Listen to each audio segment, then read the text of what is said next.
is the symptoms, what is the cause of the symptoms? So the proposal is that the symptoms are caused by neurotransmitter balances. Proposal is that the symptoms are caused by neurotransmitter balances. How does anybody know that? What came first? It's a There's a correlation correlation. there, but we don't know that that's the cause. There They are theories, and there are theories that have a lot of holes in them and that don't give good results, by the way.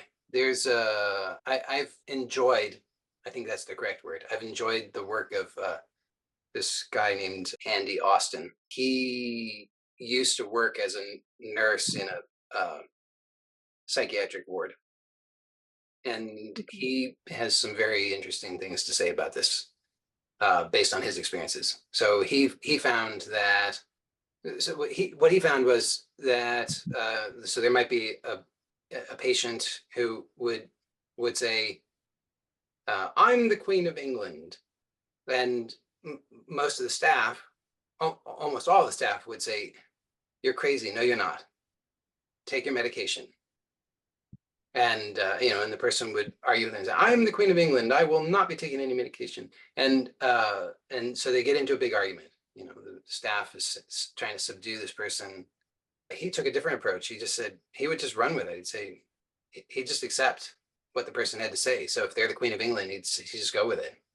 But when he would go with it, it's like sort of like improv comedy. He'd just go with it. He'd say, "Okay, great, you're the Queen of England." He'd play along. They're the Queen of England.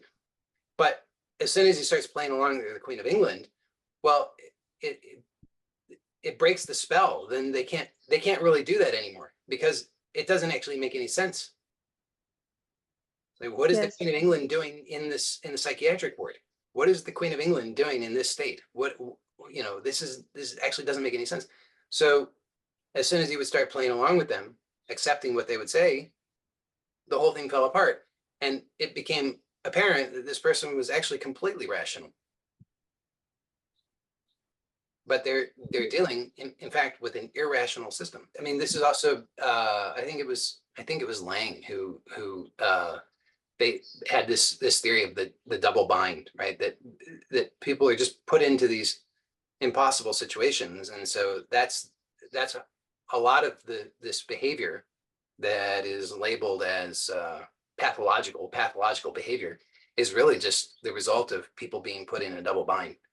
So people are in situations where they can't, they're damned if they do and they're damned if they don't. And so these behavior adaptations are just a way of dealing with that.